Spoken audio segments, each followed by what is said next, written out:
கையில கலர் கலரா கயிறு, இல்லைன்னா சின்னதா சங்கிலி, இல்லைன்னா காப்பு, வளையல் மாதிரி என்னென்னவெல்லாம் போட முடியுமோ அந்த கையில இவ்வளவு தூரத்துக்கு எதையாவது இதையெல்லாம் போட்டுக்கிறது. அவர்களுடைய தோற்றம் எல்லாம் அப்படித்தான் இருக்கு. நம்மளாம் அதிகபட்சமா அரைக்கால் டவுசர் கேள்விப்பட்டிருக்கோம். இப்ப முக்கால் டவுசர், பூரா முக்கால் டவுசர். ஒண்ணு ரொம்ப டைட்டா போடுறது, இல்லைன்னா ரொம்ப லூசா 2 பேர் உள்ள பூந்துக்கிற மாதிரி போடுறது. பாக்குறதுக்கு மனித வடிவத்திலே இல்லை, அது என்னமோ ஒரு பேய் வடிவம் மாதிரி எல்லாத்தையும் போட்டுக்கிட்டு சாயம் பூசிட்டு டாட்டுங்கிறாங்கல்ல, அந்த சின்னம் எல்லாம் பச்சை குத்தி உடம்பு பூரா எல்லாத்தையும் பண்ணிக்கிறது. ஆல்மோஸ்ட் இன்னைக்கு இருக்கிற கண்ணியமான குடும்பத்து பிள்ளைகளை தவிர மற்றவெல்லாம் எல்லாமே கடுக்கன் குத்த ஆரம்பிச்சுட்டான். காது குத்தி ஒரு கம்மலோ அது ஒரு சின்ன பொட்டோ எதையாவது போட்டு ஊசி இந்த மாதிரி போட்டுக்கிறது.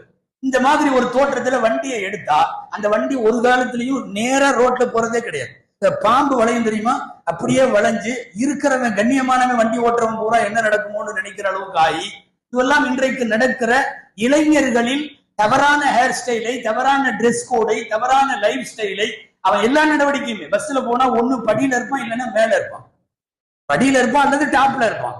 இதெல்லாம் சேர்ந்துதான் இன்றைக்கு இவர்களுடைய அடையாளமாக இவங்க எல்லாம் புள்ளிங்கோ அப்படின்னு சொல்றாங்க. இது சமூக அபாயம்.